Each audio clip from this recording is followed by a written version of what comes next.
right, I'm super excited to talk to you guys this morning about learner variability. One of the core ideas behind Universal Design for Learning is the concept of learner variability. Specifically, that learner variability is the exception, not the rule, and that it's also predictable. So when I'm first introducing UDL to a group of educators, I almost always start with learner variability because it is the why behind why we need UDL. And so one way that I like to introduce this concept is by having the learners in the room experience what variability and what barriers feel like.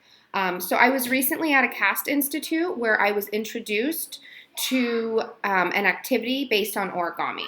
And so the first time you tell participants they're going to be completing an origami model, you give them out a color of paper, you give them basically zero choice, and you give them written directions on a piece of paper.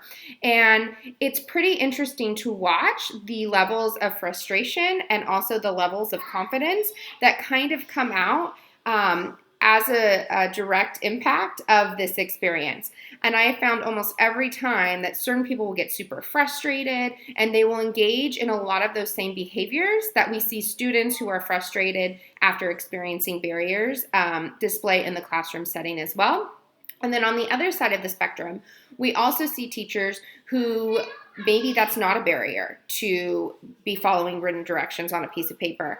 And we see their kind of confidence exude. And as we're going through this activity, I make sure I point out the learners in the room who are being very successful at this activity.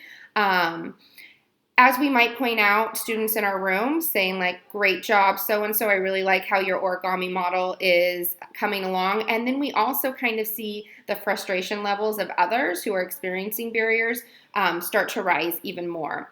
And so after doing it that first time, I say, okay, we're moving on. We're going to create another type of origami. And this time we're going to do it a little bit differently.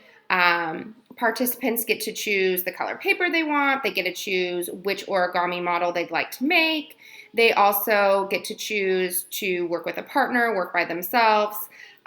We give them the choice to access videos, kind of model guides, the same text directions, so that they're able to have multiple means of representation as they build that origami. And then I ask them to compare the two experiences.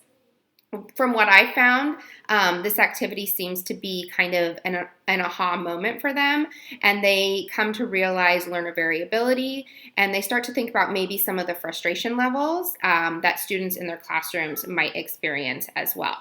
So below this linked video, there will be a link to that CAST activity of designing origami. And when you're introducing learner variability and you are choosing an activity, if you choose to do that, you definitely do not have to use the origami example. It's just the one that I have found to be the most successful. There's a few others that I was introduced to by CAST, the Marshmallow Challenge, and I can link those as well for you to take a look at. But that's how I introduce learner variability when I am first working with a group of educators, and I look forward to how you plan to introduce learner variability to your staff as well. Thanks so much.